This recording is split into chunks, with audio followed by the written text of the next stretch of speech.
share. If you start talking, and then I'll just admit people as well as they come in. Okay, recording gets started. Yeah. We are ready to go. Right, so how to win on and off shelf with the lovely Janine, who's, by the way, just had a haircut and it looks really good. She did it specially for today, didn't you, Janine? Literally, my poor hairdresser, I got my times wrong, and I said to her, I was like, you have to do the fastest cut in colour, non-man. Like, we did not speak for 3 hours, and she just... I should probably edit this from the start of this chat. Anyway. Totally fine. All right. So how to win on and off shelf. This is obviously a really important one. There's a lot of aspects that come into how to win on and off shelf. And when we talk about win on and off, we are talking about getting onto shelf to begin with, the things that you need to do beforehand, and obviously how you get off the shelf, as in into the into consumers' hands, and that is the basis of what we're talking about today. So the moment of truth. Why is the shelf so important? Your packaging grabs attention and solves the customer's needs. So basically, the difference of obviously being on a retail shelf is that from, say, somewhere like a market, at a market, you've got the opportunity to stand next to your product and talk about it and go into it in depth, and you do not have that opportunity in supermarkets. So your packaging becomes very, very important. It solves consumer need at the right price and in the right place. Yeah. So we're going to go a little bit into this for those people who haven't seen ours before. We do have a few other presentations that we've referenced off, so go and find those around packaging and social, but this is our focus. So yeah, I wanted to use this as an analogy in particular, and if you can imagine that the aisle of a supermarket is a motorway and your product is a billboard. Say you're on your way home and you've got a lot to think about. You've just had a crappy day, in the office. You're stuck in traffic, it's raining, and you're not really quite sure what to make for dinner. Your mind is occupied, as in you might have a list, for example, in a supermarket, and you know exactly what you're looking for. So it's up to make sure that your billboard, your product, stands out to the customers and speaks to the specific customer that you are looking for. Obviously, billboard is not particularly great. There weren't actually many good examples when I went looking for one. That text is really hard to read, but I'll stop being a picky designer about that. But I thought this was a great analogy to talk about a supermarket aisle and your product being a billboard. So you want to make sure that you stand out and you do it quickly. So why great packaging is crucial. If you have been to our previous webinars, we have covered this with the one in the packaging, but you can have a look at it later if you haven't. So competition, anywhere from 15 to 20,000 products in store, and you've got about 2 to 3 seconds of attention on shelf to grab somebody. Complexity, lining up all the elements, including compliance. So what are we shouting about and what are we whispering? What are your call outs and how do we make them super, super easy for people to understand? Cost, mistakes can kill cash flow and sales overnight. So things like, a product that might be the largest on the shelf width-wise and making it really hard so you can only fit 4 boxes on a shelf, whereas your competitors can fit 8, and that becomes a problem for the store themselves. Confidence, great design gives retailers and shoppers and you confidence. So working with a designer who understands brand and understands FMCG is the best way and the fastest way to get great packaging that gets you on and off the shelf. And it doesn't need to be complicated. Obviously, boring oat milk is a wonderful case study for packaging. A lot of people would look at this and go, oh my gosh, they just basically put a name and a brand on a packaging and chose a color. Why do I even need a designer? But actually, I know from having a chat with someone from Boring that they had about 12 to 14 iterations. It took them over 6 months to choose a bottle. and to manufacture. So while this may look very simple, simplicity is really hard to achieve when it comes to packaging design. So this is actually very well designed and very well thought out, the size of the text and the placement and everything like that. But if you've ever seen boring oat milk on shelf, it really does stand out. Yeah. And for me, I look at it from I suppose, a category perspective as well, and say it references milk because it's the shape that is familiar. It is very easy to find super quickly in a wall of Tetra cartons. Sorry, she's going to just keep doing this. In a wall of Tetra cartons, you have a bottle. It's UHT. It's easy to open. It's easy to see and find. So I think it wins for a retailer because it's the kind of thing that also says, hey, yes, we're simple, but we can also charge a price premium as well because we're distinctive. Oh my God, she don't ignore the cat. So just a little jargon guide, because there wouldn't be a chat if we didn't have some jargon in here. Yeah, I can speak to this one if you want. So your unit or your SKU, which means your stock keeping unit, that is your base product, the one that consumers are going to be using. Then a good amount of products will be, you will be putting them into an SRT or a shelf ready tray. And that's the ones, that can be ripped off and then just pop onto shelf by merchandisers. And then your shipper case or outer. That will either house your unit if it's a large unit, or it will house the SRTs themselves. Yeah.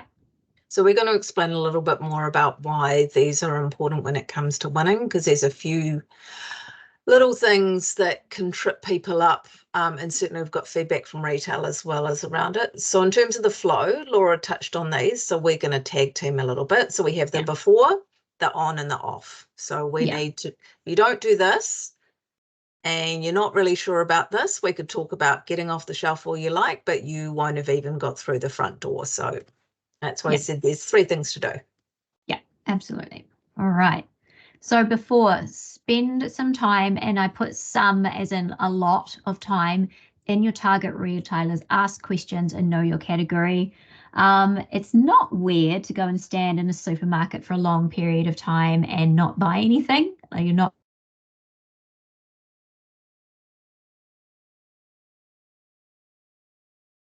Oh, has she frozen for you guys? Okay, cool. I was just checking your heads were moving. It's not strange to do that. You used to not be allowed to take photos, but you can certainly take photos now. Really understand that your shopper and user might be different people. I sell a product that a lot of wives may buy for their husbands because the husband's not shopping the aisle. So I need to think, what do I need to do to attract the shopper? Because adult care products, baby care products, pet products, you've got to have a whole lot of things because you're not consuming them, but you do need to attract the shopper there. And this is where the great brand goes a long way. So you've really got to make sure that your customer is lining up with how they're feeling when they actually see it on shelf. So I'm just going to admit Laura back again. Let's hope that this actually works because this is her bit. Oh, I'm so sorry. I don't know what happened just then. It seems as though I've done that. There's 2 of you now. That's okay. Oh, so now cool. We're on to this discovery. Okay, yeah, I'm not sure. I think Microsoft just decided to play me. It says no. It's Friday. Yeah, cool. Okay, right. So where were we? Discovery. Where and who? Who is your shopper? Now, your shopper doesn't necessarily mean your customer. If we're going on stereotypes, a man's product might not necessarily be picked up by a man in the store. Where are your competitors in store? You might have a product that is somewhat ambiguous or not really defined really clearly by a category. In that case, I would suggest that you would go and you have a look at where your competitors are placed. Are they across multiple categories? Are they in different categories in different stores? You might be placed in health foods, in foodstuffs, but you might be placed somewhere else if you're looking into other smaller retailers. So really important to know where your competitors are so that you know where you can go to. Where to where do shoppers expect to find your product? We will touch on this a little bit later, but one thing that is the most important thing when you're considering your social, your marketing, when you're on shelf, is to show exactly where you are. And by basically take your phone, get a camera, walk through to where your products are stored and stick that all over your social all the time. What are the category entry points? Janine, do you want to talk to that one? So for anybody who reads Erin Booth Bass, I highly recommend it, How Brands Grow. The category entry points are thinking, what are your competitors? Where are they using it? What's the job to be done? So really understanding, how am I going to attract people, and what is the thing I need to reach them at? So and we can send through the questions to this later, but if you don't understand where people are coming at it, then you can end up in the wrong place in the store. Sometimes something like an organics, and I think Laura touched on organics, can be great, but then also if you're a cereal brand, there's the organic cereals, and then there's the cereals in the breakfast aisle. Where do you want to be? Because not everybody shops the organic section, but everybody will shop generally the cereal aisle. So do you want to be Pure Delish on the shelf with all the other Vogel's mueslis, or do you want to be Pure Delish, who's with the organic products, gluten-free? So you've really got to think, where are people coming into it? What's their mindset when they're coming into it? And that's where it is key to understand that. And then this is the basics of, what are your retailers and their needs? How high's the shelf? What kind of shelf is it? Metal? Is it flat? Does it have a lip? Does it have a tilt?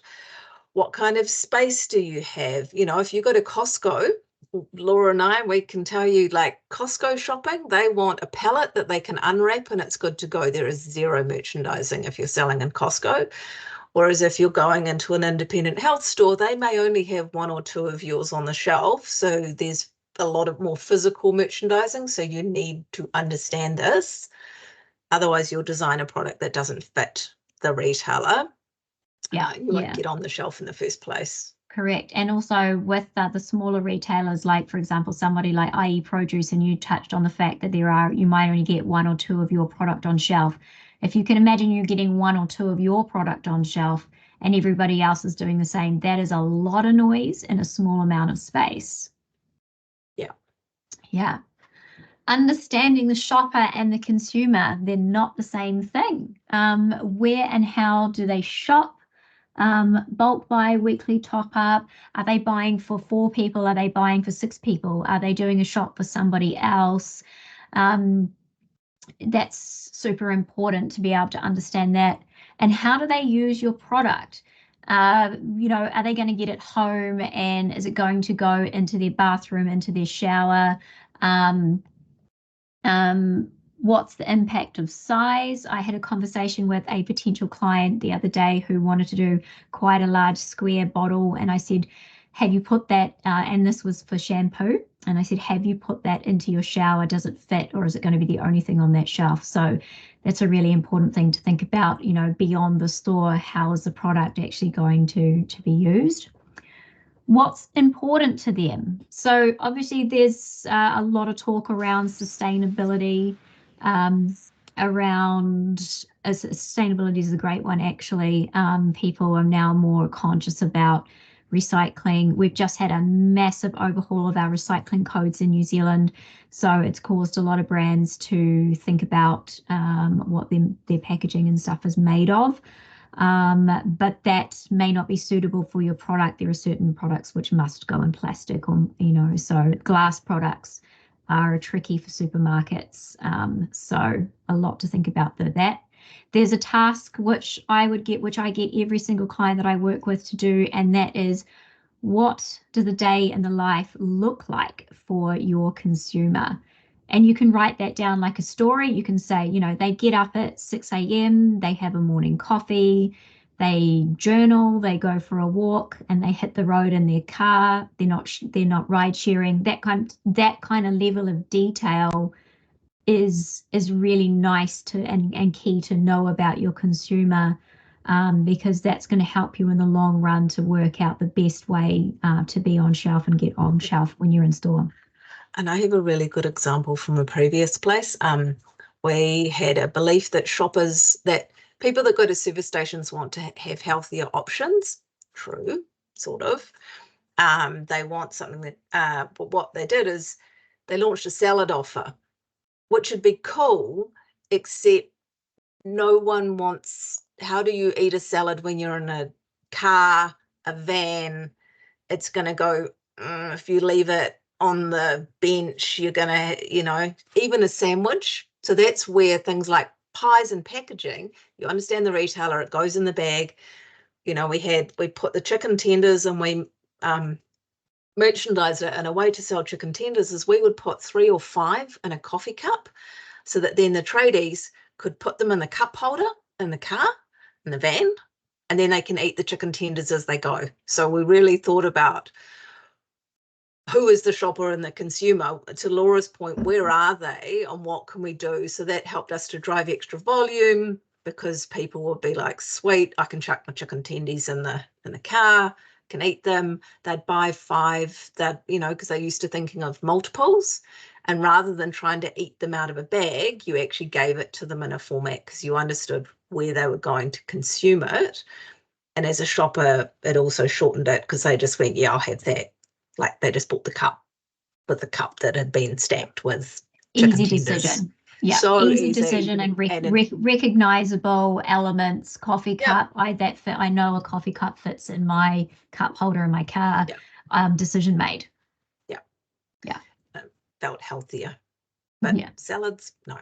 Don't do salads from the service station. It's a lesson there. And then this is one about where you're selling. So to the point we had about who your ideal retailers are, like really map them out before you go, before you brief your packaging designer, before you start approaching people, understand the category. If you're a drinks brand, probably, Abby, you'd know that if you're chilled, where am I going to be? Am I going to be in the bulk juices, and am I going to be up on a shelf? Like, where is that fit? I had someone once from a company present to me a product when I was category buyer at Z, and they had this whole story. I would have had to take an entire shelf of product out to fit their product in Carl. And also then they wanted to go into a competitor fridge. So the competitor owned the other fridge. And yeah, Abby, the answer to that was a very clear, we're not doing that. So this is not to say that just because you're a big brand doesn't mean you don't make those mistakes. And really understanding the shelf that you're on, the space that you're going into, and understand all those dynamics. Otherwise you do all this and you get to the retailer and the retailer goes, not happening, thanks. And we've touched on this about taking photos. I know, Laura, you definitely say take your samples and prototypes, like literally check they fit the shelf. Yeah. If they don't, it's not going to work. And look at their retailer websites. We've got links in our blogs. They will give a lot of guidelines around things like packaging, shipping, compliance. So go and check those. And if they don't have them or you need more information, ask them the question, because the last thing they want is you to turn up with a product that doesn't fit, because I don't like that. Yeah, I'm very well known in my local New World now for that, for taking stuff in. And like there's a couple of workers that'll look at me and be like, oh, is that coming here? This is one probably for both of us, is that thinking about things like shelf-ready packaging. So that's certainly popping up a lot more for your larger retailers. If you're even considering Costco, think about what a Costco pack might look like. Understand it for your categories. So I've got some photos of different categories. Think about design, but get a pro, Laura. Barry. Yeah. Yes, please. Yeah, definitely get a designer that actually has got retail packaging experience. A lot of designers will have e-com packaging experience, which is a totally different kettle of fish. So I would just work with somebody that understands the retail market for sure. And it can come down to things, and I've had this, where does the tear go? What is the physical board grade of your shelf-ready pack? I've had ones where you tear it and it rips, or it rips in the wrong way, or the code's in the wrong place, or when you pull it off, you can't actually read I tell you what annoys me greatly is when I get a product. I hope this is nobody's here. So if this had a shelf-ready tray, so it says tea, soda, and all the beautiful descriptions at the bottom.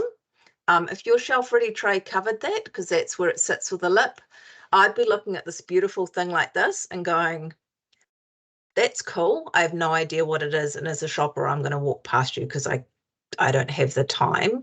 So when you're looking at it, think about, get your design. And this is where having a designer who understands retail to really think about where is the shelf ready tray going to go and what is it going to look like? Because the other piece is if you tear it off and it's all like that, that's also awesome. So the merchandiser rips it off and your packer has packed every can back, all the products backwards. I can tell you for free, nobody's going to beautifully face up your product. So real, like, it sounds obvious, and I've got one of yours here. Don't have it so it tears, and that's the thing that's at the front. Make sure it tears, and so that's the thing that's at the front. Yeah, I had to change that one. I changed it to this because when it was on the shelf, you couldn't see the Italian, and so all the flavors kind of looked the same because it was at the top. So when we did our new ones, we did all the flavors at the bottom so you could see it. But yeah, we got caught out with that. Yeah.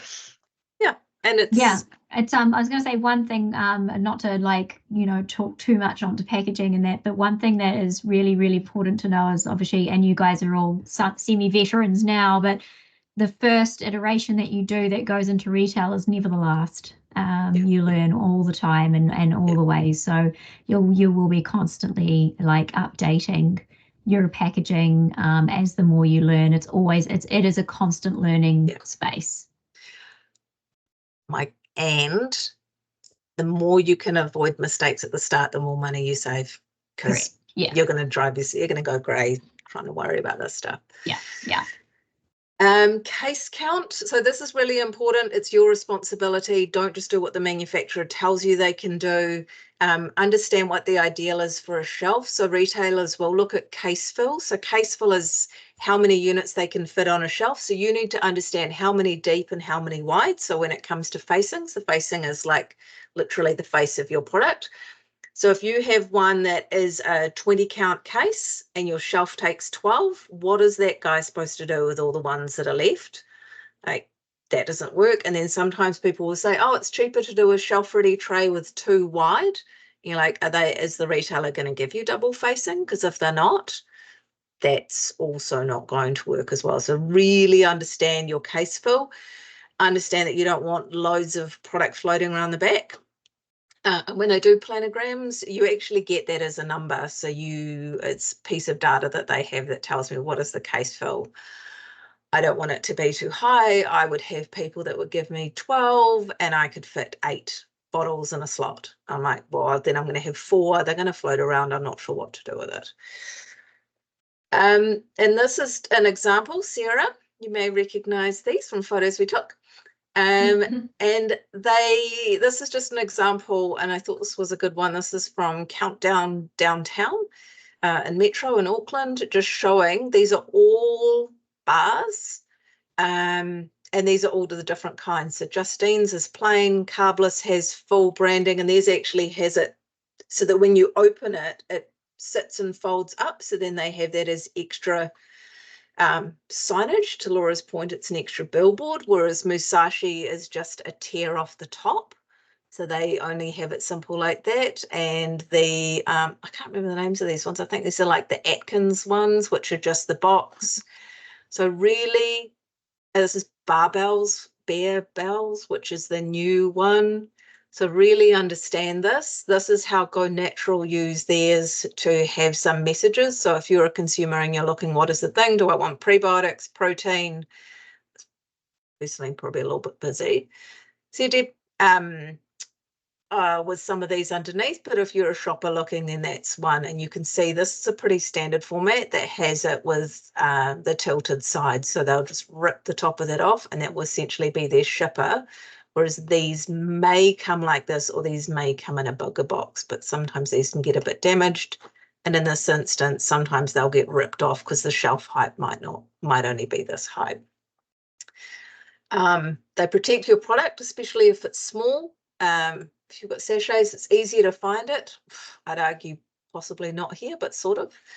It's easier for retailers to stack the shelves. So if you're paying for merchandising with a retailer, or if you've got merchandising staff, far easier for them to open one of those and just push it on. Push, push, push. You can do it to date. It's more efficient for them. There's more opportunities to grab attention with the key messages as well. Like this Musashi one, I think it's easy to say, do I want shred and burn or protein wafer? Two things.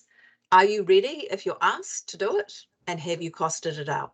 Because all of these are going to cost completely different.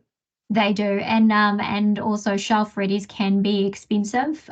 So there is economical ways that you can do them, but they do tend to be quite a surprise for people with the cost wise when people get them done. So that's why most shelf readies are quite simple. They are a 1 color, 2 color job.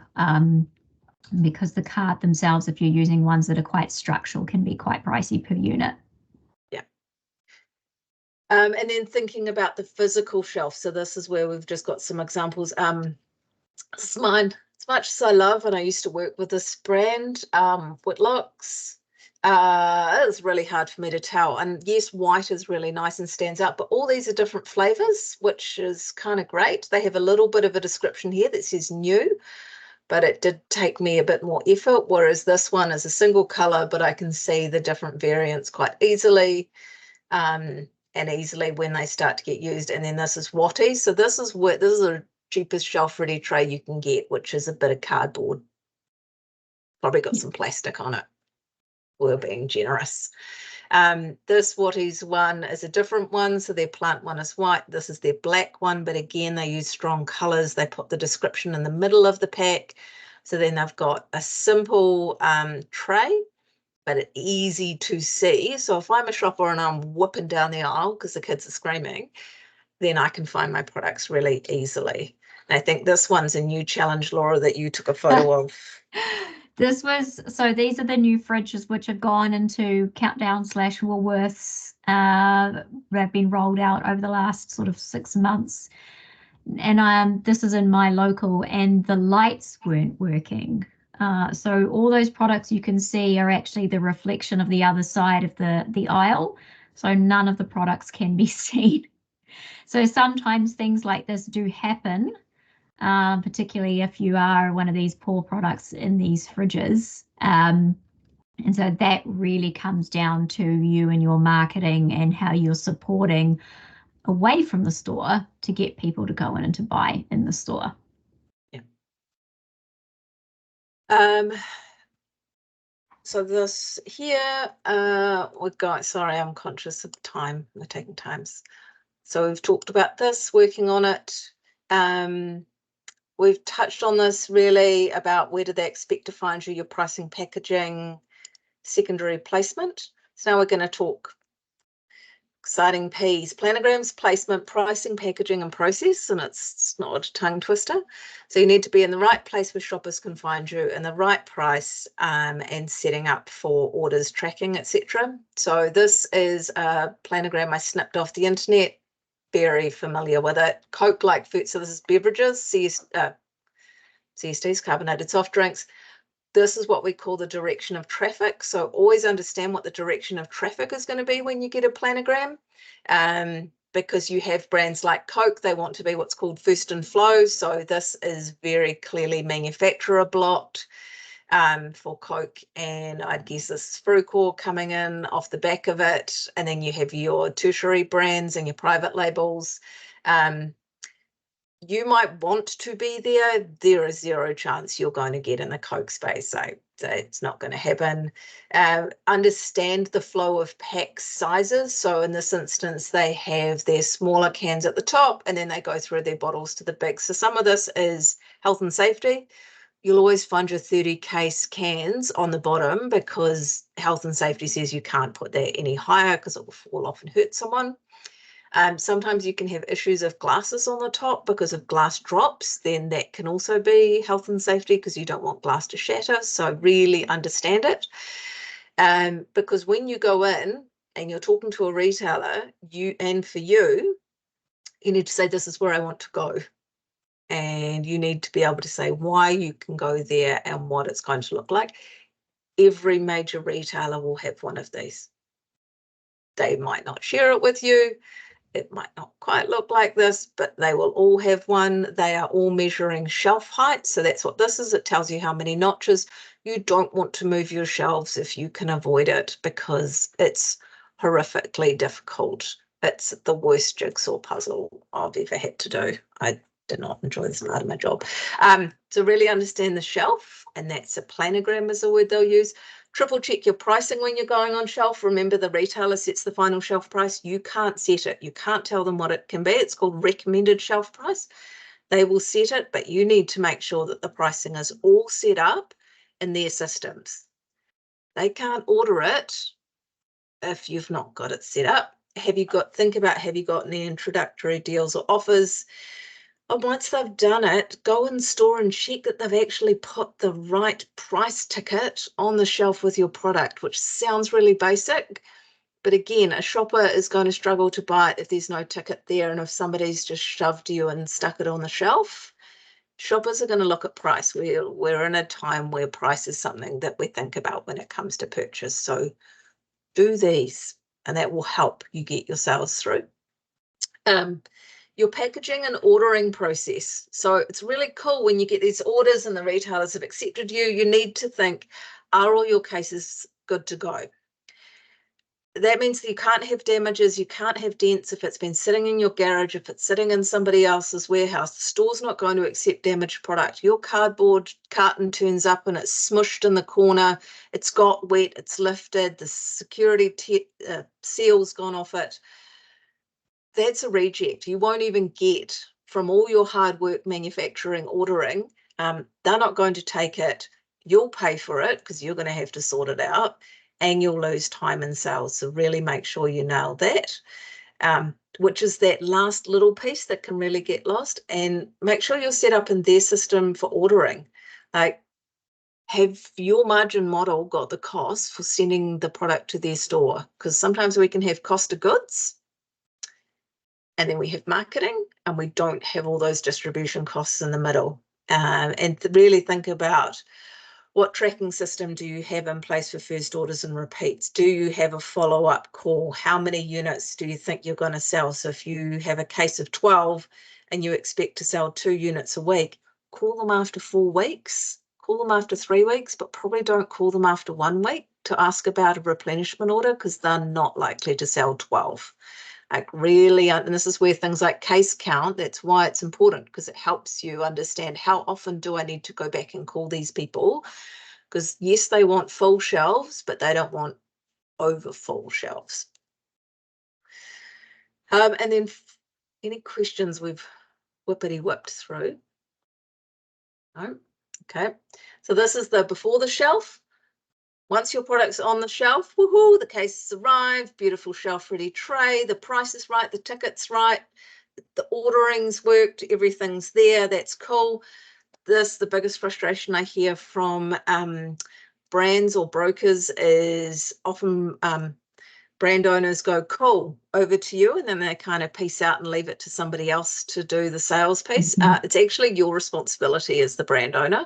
Like, you need to get people to pick it off the shelf. There is only so much a retailer can do. They can make sure it's merchandised, but other than that, 3 things: in-store promotion, price, and your advertising activity.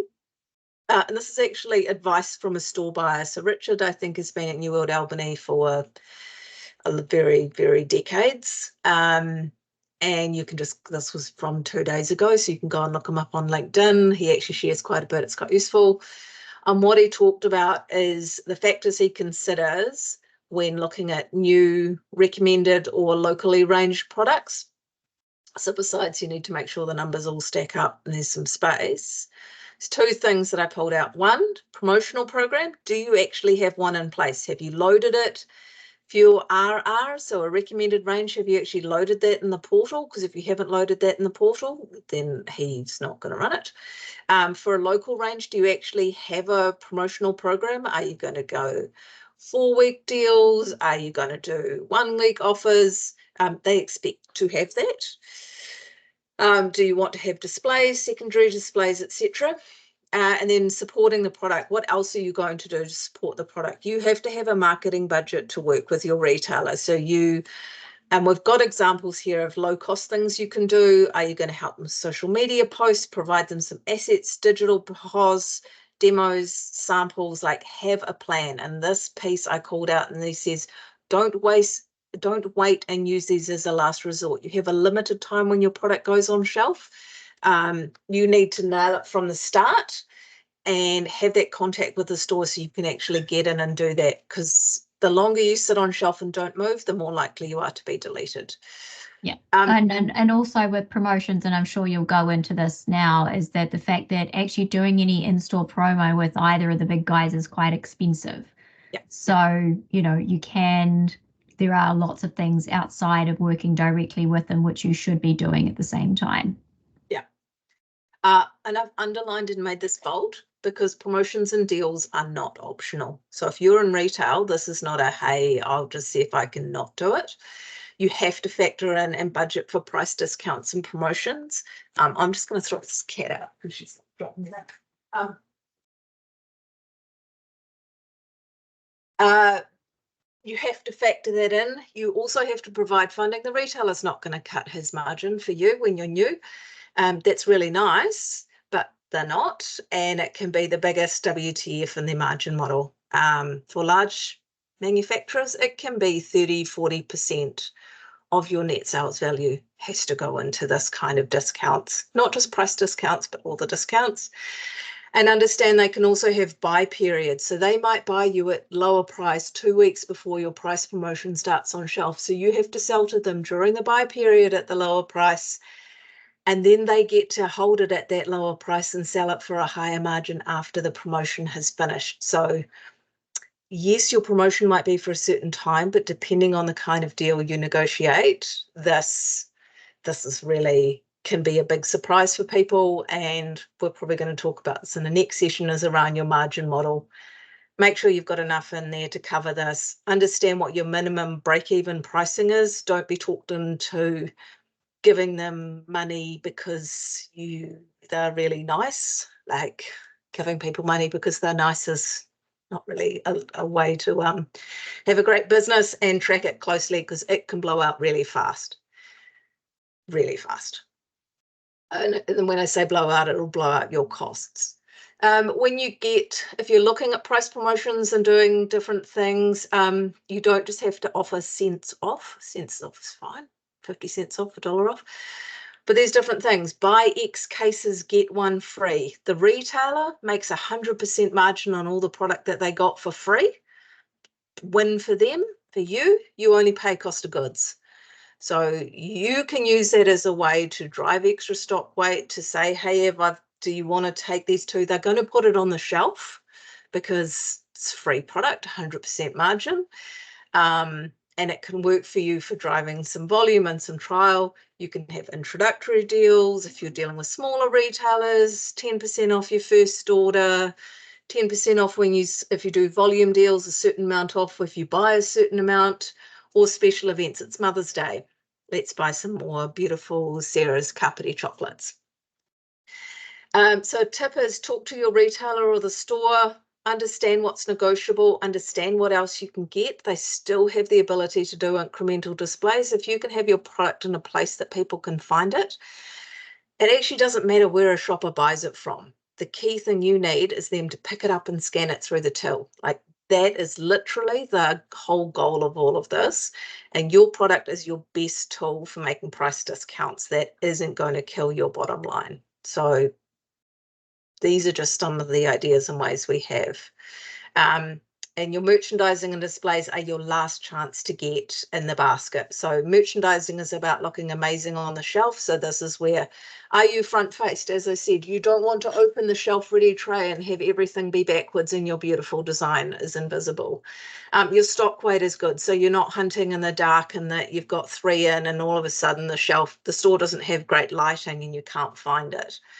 And finally, displays help shoppers who might have missed you at the shelf. So when they're whooping down the aisle with screaming kids, but then they have a bit of time at the end or they're looking for something new, there are always opportunities for incremental displays. So please go looking for them. Think about we describe it as putting your product at risk of being bought. You're like, I need my product to have the highest chance and risk of actually being purchased by someone.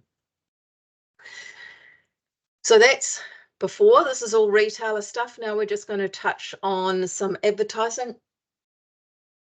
How'd you get it? And this is a description I actually had from Precision Media last night. And so she had a great description. She described it as being from sofa to shelf, which I think we could all understand that. You need to reach your potential shoppers over and over, especially if they're new. We're too busy to put much in here. Map out your sofa being your home to your shelf, the moment of purchase, and think about how you can make the most of small budgets. So we've got a bunch of ideas here. The first point is around retailer advertising packages, which is the opposite of free. These can be very expensive. So if you're dealing with any retailer like Z, I used to not take small brands because I would say to them, look, it's just not worth it for you. Sorry, I can't say. Talk to them about what your options are, depending on who you are. Actually, I didn't realize that Precision Media would have some options together for recommended ranging and local ranging. So yes, they have an ideal minimum store, but they are wanting to support emerging brands. So they need to, they're looking at what things they can do. Sometimes it's actually the online space that can be great. So this is the email, and this will take you to the head of Precision Media. She's going to be delighted with the emails she gets. If you want to know their opportunities, and I'm more than happy to talk. Her name's Kim Laybourne. She's really nice.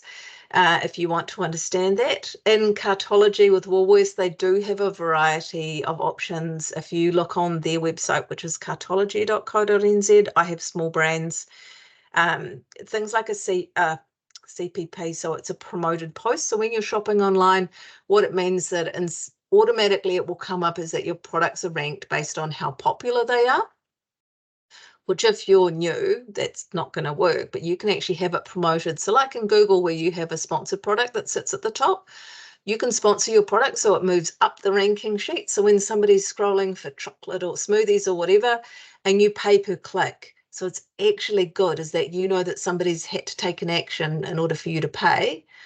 Oh, good. Fresh choice. Excellent. All of these things really useful to know. So go and ask the question and make sure you put money in there. And one thing as well, in particular, and this is something that I picked up from a couple of clients lately, is that categories that stores might be, for lack of a better word, struggling and selling. For example, a really good one at the moment is alcohol. They've lost a lot of alcohol to liquor stores, for example. Can be a good opportunity to have a talk to them and say, hey, look, we're still here and we're wanting to, we want to support the stores, and that what can you do to help us and get some awesome deals going as well as with advertising. So that can be a nice way. Just keep your ear to the ground and find out exactly what they're, needing to push or wanting to push at the moment as well. Chemist Warehouse do have ad packages. They do, yeah. My 5 cents is they can be really expensive, and because they're really cluttered. So just it's a understand the ROI of it. Think about your online advertising, and I work with a few digital marketing agencies, and this is a question they often come up against is, where are you actually going to drive potential shoppers with your SEO and with your Google advertising and Facebook advertising? Because tell you, if you drive everybody to your website and you undercut a retailer with the advertising, that retailer's really not going to be that thrilled with you, for one. So really think about where you're going to drive them. Is it to your website? Is it to their website? What are you bidding on for search terms? Don't will you promote other retailers and stockists on your website? So Paul from Alter Ego, he's great. Go and have a look at his, one of Laura's brands. So he has a great job on his Instagram profile. He drives people to the other stockists. It's the first tab that comes up, first highlights reel that comes up on his Insta page. It's free. He's just Alter Ego, I think, Trix. Yeah. Oh, and one thing as well, I had with as well, don't be putting on your packaging to need to replace, come visit our website at blah, blah, blah, because the retailers are really going to hate you for doing that. Yeah. So it's people better in their store. They want people in their store. So you can direct people with like a QR code back to your website on your packaging. As long as you're quite, simplistic about your messaging about, tell us what you think and that. So make it work as a cooperative rather than trying to steal their sales back to you.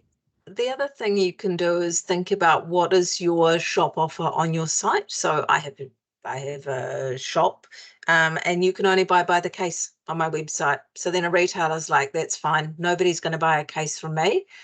They can buy from the retailer. They're going to buy a case from me as the manufacturer. And that way I actually am cheaper than if they bought it at the retailer, but you've had to buy 12. You've probably had to spend $100 in order to get my product. And the retailer's like, oh, that's all right. They don't want to buy that stock weight. And really understand that your website pricing, I said, hint, it should never be lots lower than theirs. They might choose to price above recommended retail, but your website is the benchmark that they will look at. And if you go cheap, they're going to expect you to match it, and that might cost you too much. This is from a previous presentation we had, so I'm not going to read through all of these, but this is what, if you're going into retail, this is what your launch kit should have in it. These are some different ways you can leverage your social. So you can support your retailers to give social proof. So these are some New Zealand brands, the Daily Good, Laura's brand. This is one, they were at Woolworths in Australia. Did someone say deals at $16? So they don't just have that, they have, I'm sorry, but this is very cheap to do. It's a picture of a person standing on a shelf with some copy in front of it. But if you can say, this is me supporting a retailer, didn't cost much. Again, at Chemist Warehouse, this is the person who's CEO of their purpose-led partner. Look at this. This is great. This is her with the product in a Chemist Warehouse. Like, say, not expensive in any way, shape or form, but it shows the retailer you're doing something. This is, I pulled this up from New World Devonport and New World Waitara, because remember, these are all independent store owners. They have Facebook pages. They have Facebook. Countdown, Woolworths will charge you to go on their social page and it will cost a fortune, but all these independents, they want content. This was really easy. It's a clear-cut pack shot sitting on top of a freezer. Very easy. It gave them product information, tells me what it is. They're dipped in dark chocolate, and you can where to find it in the freezer with the other frozen fruit. And as an example, Countdown put these in between the fruit and the desserts. So if you're shopping, if I see this, I need to know where to find it in store. This is a new Kit Kat cookie dough. I can't even imagine how cheap this was given Nestle's massive budget. It's a sticker on a jar with some chocolates inside it, and you can go into the drawer for this. Comment on who you would share it with. Easiest thing you can do for a retailer, costs you very little. They get social content. You get people knowing that you've got this amazing product, and the person that wins it will probably post it on their things as well. Again, I won this jar of Kit Kat cookie dough from New World Waitara. Awesome. Very low cost, very easy to do. Don't take a lot of your time, not going to require massive amounts of marketing budget.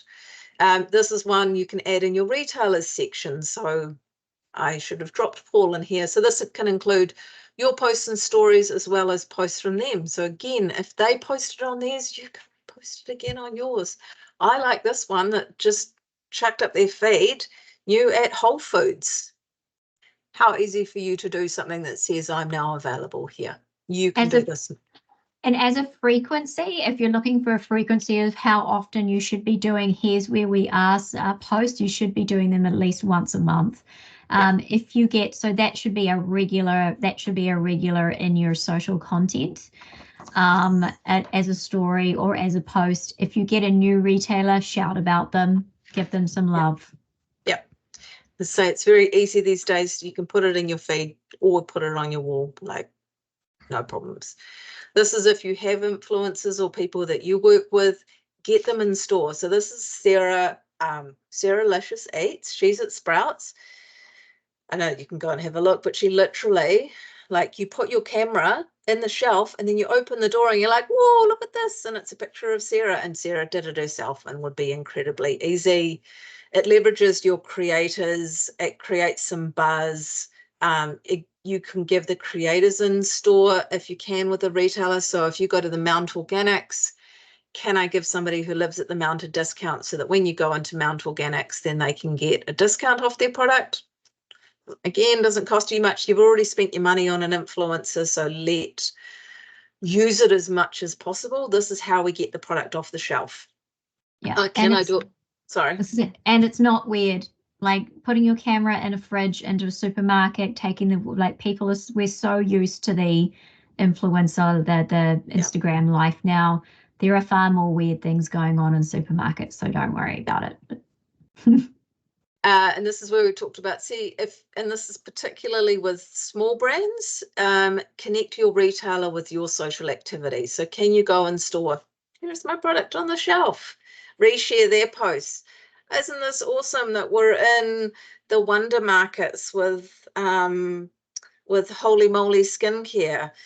See if you can get the store stuff. So they were at Chantel's in Napier, and they had somebody talking about how great it is for a Christmas stocking filler. It's like the store makes money when they get people there to buy product, and you get to leverage it and show them that you're doing things as well. So this is all stuff you can do when you don't have a massive budget, which is what we're all about.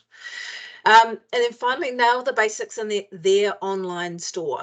So this is what you can do when you update your product catalog in GS1. You'd be surprised at the big brands that do a terrible job here. This is really not hard. It's pack shots and artwork, and you can have a lot. And then you can put all the descriptions in, and there's not limits here. Repeat yourself over and over again.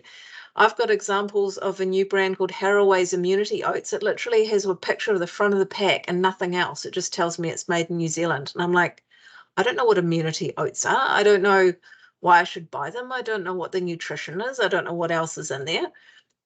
This is free. And if you want shoppers to buy you online, sort this. You only need to sort it once and then it's done. But it's how you will get people to pick you up. If you're in an online retailer, if you're in Health Post, if you're in anyone else, if you give them the pictures, they will load it because they want their shopping experience to look great as well. So we've whipped through this. What is that? 5 minutes free. So winning means sorting all three things. So before, think about your packaging, your product. When you're on the shelf, are you in the right place? Is your price actually all set up? Have you got the processes? Somebody can order it. It's going to turn up. It's not going to be a dented, munted thing where the box is going to be terrible and your product's all the wrong way. And you're reordering. And when to get off the shelf, what are you doing in terms of promotion now? This we've written not for somebody who has a $500,000 or $1 million launch budget. This is all written for people who are starting out and trying to find ways to get consumers to pull it off the shelf with a retailer. Your biggest thing is you have to get your rate of sales up or you will be deleted, because retailers have hundreds of people trying to get on shelf all the time. So that's where the ideas here are about getting off the shelf in the basket, get them buying you. The more you can get bought, the more chance you'll have of getting more space and staying in store. So we've talked for nearly 1 hour. Questions? We had lots of things. Any questions? Ask away. There's no dumb questions and this kind of thing. Helpful, useful, bit of a whip around. Ask me a question now. You can post them in the chat if you don't have any. That's okay. Or send them afterwards. I wondered, Janine, if we could talk a little bit about things like end of aisle displays. Yes, Yeah. great in independents and large retailers, you're going to have to pay for it. Yeah. Certainly you will have to negotiate with it. It's always good to get that, depending on what kind of product you are. But as I say, putting your product in front of consumers as much as possible gives you the best chance of being bought. Yeah. Yeah. To really understand that. The other thing an end of aisle display does is it drives stock weight in store.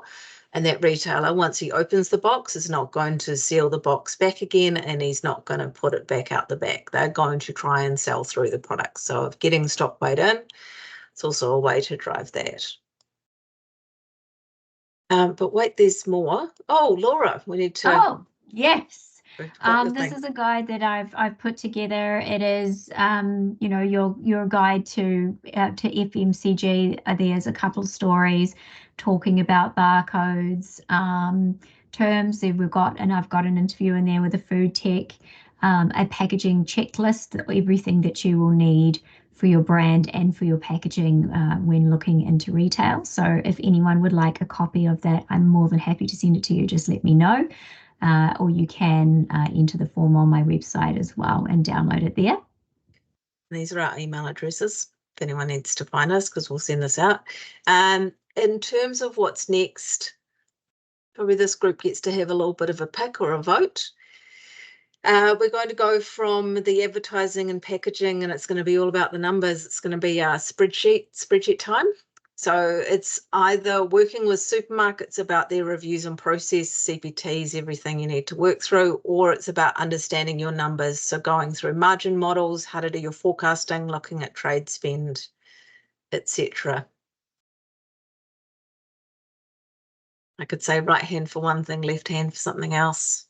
Ruth says numbers. Do I have a vote for numbers? Understanding your numbers. Sarah's numbers. Abby. Not fast. I want to say supermarkets, but now I'm thinking numbers. Can we do both?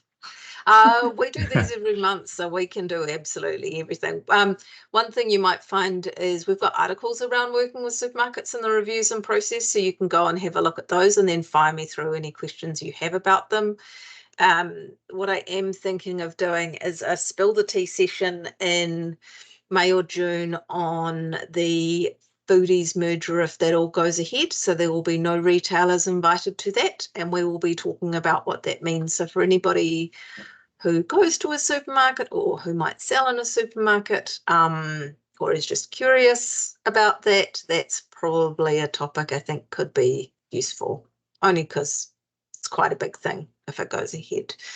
Also, if on, I was going to say, there's an episode of Check Me Out, which is a little interview series that I've done on YouTube with different brands around New Zealand. There is one with Jade Gray, who is from Off Piste. I highly recommend listening to that one. He talks a bit about the investment into the brand, into their brand, and the deep pockets that you need to have. He's also very, very open about their journey. I highly recommend listening to that one. Yeah, so go and check out. Laura has a YouTube channel with a whole lot of really awesome people. So Annie Hannah's on there, Chanel from Arepa's on there, I'm on there, Off Piste is on there. It's not just Dose & Co. We've got Jordan from the Caker. Then there's also some other ones with a food tech, a trademarking lawyer. I hope everybody on here has their brand trademarked. I really hope so. And yeah, so definitely worth, if you want to go and have a listen. They're nice and inspiring. And I plan on getting some more people this year to have a chat to as well. So yeah. I think you've got a bunch in there, but certainly Abby will do the reviews and the process. Part of it with supermarkets is going to be understanding if or how the process changes with foodstuffs, because we could tell you what it is now and then it could change. What I will say is it's very slow, very, very, very slow at the moment getting things out of them, like very. It took me 3 months to get the feedback on my review from 2 different retailers, which is a really long time. But anyway, Okay, cool. Sounds like we're going to be doing spreadsheets next time. So be prepared. Just a reminder, we do have everything on our website. So this is Laura, who's the FMCG expert in all things design. She's Creative Jam. I'm Janine from Pitchfork. We have a whole bunch on Retail Rookie, and which is our shared one. We'll put up our next classes and things on there, and then we have blogs on both Retail Rookie, and then Laura has lots of videos and I like to write, so I have lots of written things. So you're welcome to go and have a look at that anytime. Yeah, and if anyone thinks of anything or a question after this that's related to the webinar that we've done, don't hesitate to get in touch. If there's something you want to speak to either of us about just privately, then that's